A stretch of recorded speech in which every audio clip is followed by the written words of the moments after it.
Good afternoon, I'm Malcolm Jordan and this is your midday news fix for Wednesday, the 11th of February. A coroner has found moves to prevent children dying at the hands of carers have stalled. 5-year-old Malachi Schubeck was murdered by carer Michaela Baraball in 2021 after months of abuse. The government plans to implement 14 recommendations from a review the following year, but Children's Commissioner Claire Ahmad says it's not happening fast enough. Progress must continue with urgency now. That is one way that we can honour Malachi's memory and other children who have died by homicide. Advocates are demanding urgent action around New Zealand's least survivable women's cancer.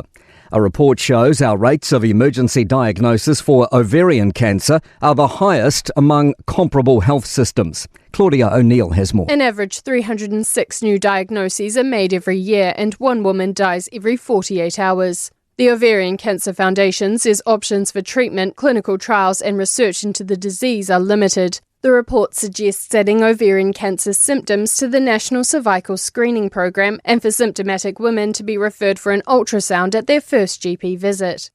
The Greens say the Justice Minister should be held accountable for his retail crime advisory group. Paul Goldsmith called time on it yesterday and it'll wrap up in May instead of September. 3 of the 5 members resigned last month, leaving only Chair Sonny Korshall and member Ash Palmer. Greens co-leader Marama Davidson says the group didn't offer solutions and spent too much. This group actually invoiced above the 1.8 million allocation. So money for Sonny, actually. This looks like lining rich fellas' pockets. A person is critically injured after falling 10 metres from Otago University's Centre for Innovation building in North Dunedin around midnight. A wine bottle can be seen on a ledge above where the person fell. Hopes that questions will be answered as a coronial inquest begins into the death of 35-year-old SAS soldier Lance Corporal Nicholas Kahutea. He fell out of a helicopter in 2019 during training. A review found training and safety systems fundamentally unfit for purpose.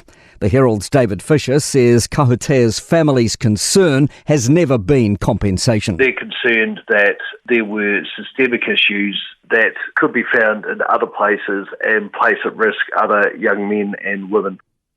And a 3-person panel's resuming deliberations today on the fate of a senior naval officer who has pleaded not guilty to misconduct in a court-martial at Auckland's Devonport Naval Base. New Zealand's corruption score has declined again to its lowest level, now on 81. We rank behind Denmark, Finland and Singapore, and 4th equal with Norway. And major construction has wrapped up at Christchurch's 1NZ Stadium at Te Kaha, which is now preparing for kick-off when it opens on Anzac weekend for Super Rugby's Super Round. And its first concert has also officially sold out.